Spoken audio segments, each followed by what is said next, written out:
Hi, welcome back to Dog-Eared Pages, and recently I just finished reading Ruin and Rising, the final book of this trilogy, written by Leigh Bardugo.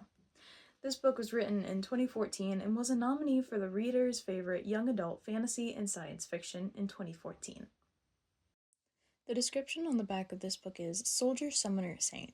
The nation's fate rests with a broken sun summoner, a disgraced tracker, and the shattered remnants of a once great magical army.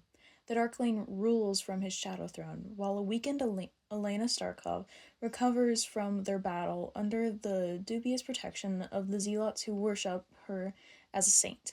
Now her hopes lie with the magic of a long-vanished ancient creature and the chance that an outlaw prince still survives. As her allies and enemies race toward war, only Elena stands between her country and the rising tide of darkness that could destroy the world. To win this fight, she must seize the legend's power, but claiming the Firebird may be her ruin.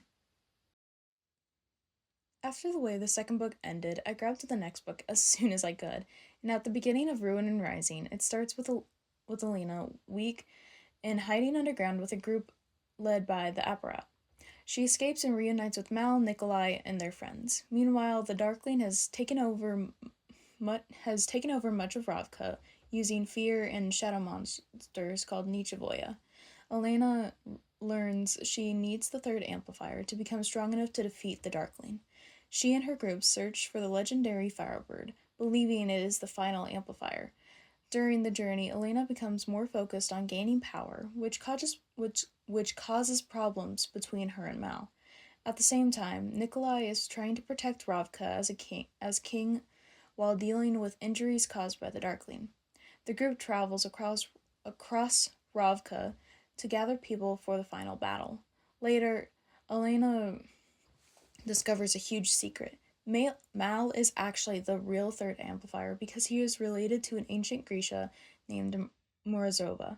The Firebird was only leading them to Mal. For Elena to get the amplifier's power, Mal has to die. Mal chooses to sacrifice himself so Elena can save Ravka. After he dies, Elena becomes very powerful. During the final battle, many normal people suddenly gain small sun summoner powers too, so the power is shared instead of belonging only to Elena. Elena kills the Darkling, ending the war, but because the power was shared, Elena lost her sun summoner abilities completely. At the end, Mal comes back to life because the amplifier connection is broken after Elena loses her powers. Nikolai becomes king and helps rebuild Ravka.